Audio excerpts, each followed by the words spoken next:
अब हम लोग प्रश्न 2 की तरफ बढ़ रहे हैं, जिसमें प्रश्न ये है कि ए किसी कार्य को 10 दिनों में पूरा करता है, बी उसी कार्य को 20 दिनों में पूरा कर रहा है तथा सी उसी कार्य को 60 दिनों में पूरा कर रहा है।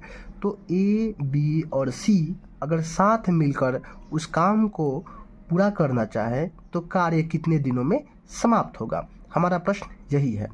तो प्रश्न 1 को जैसे हमने बनाना सीखा है, जिस कॉन्सेप्ट के माध्यम से उस प्रश्न को हल किया था, उसी प्रकार से इस प्रश्न को भी हम लोग हल करने वाले हैं। सबसे पहले हमारा काम क्या होगा कि एलसीएम निकालेंगे। एलसीएम मतलब होता है टोटल वर्क। तो 10, 20 और 60 का अगर हम एलसीएम निकालते हैं तो ये हमें प्राप्त होगा 60। ठीक है, अर्थात हमारा टोटल वर्क जो है वो हो गया 60। अब 60 कार्य को ए 10 दिनों में पूरा कर रहा है, 60 कार्य को बी 20 दिनों में पूरा कर रहा है तथा 60 कार्य को सी 60 दिनों में पूरा कर रहा है। तो अब हम निकालना सीखेंगे क्षमता। क्षमता कैसे निकालेंगे? टोटल वर्क में डेज से भाग दे देंगे। ठीक है, तो हमारा क्या निकल जाएगा? क्षमता निकल जाएगा। तो 60 में अगर हम 10 से भाग देंगे तो ये आपको प्राप्त होगा 6। बी आपका 20 दिनों में काम कर रहा है 60 वर्क, तो क्या करेंगे 60 में 20 से भाग देंगे तो हमें प्राप्त होगा 3।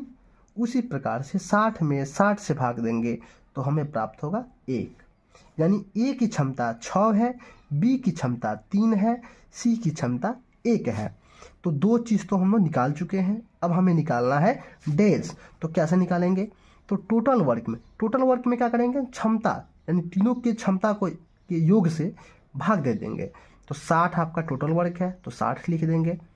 और एक दिन में 6 काम कर रहा है, बी एक दिन में 3 काम कर रहा है, सी एक दिन में 1 काम कर रहा है। तो एक दिन में बताइए कितना काम होगा? तीनों मिलकर काम करेंगे तो 6, 3, 9, 1, 10। ऐसे भी आप लिख सकते हैं 6 + 3 + 1। ठीक है, तो 60 का 60 हो गया आपका। 6 + 3 + 1 आपका हो जाएगा 10। अगर आप इसमें भाग देते हैं तो ये होता है आपका 6 दिन।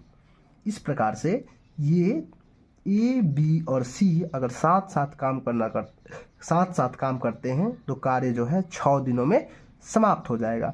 इसी प्रकार से हम आगे के भी प्रश्न को हल करना सीखेंगे। आशा करते हैं कि आपको हमारा वीडियो समझ में आ रहा है। अगर वीडियो समझ में आ रहा है तो वीडियो को लाइक कीजिएगा, सब्सक्राइब कीजिएगा और हमारे चैनल को शेयर कीजिएगा। Thank you.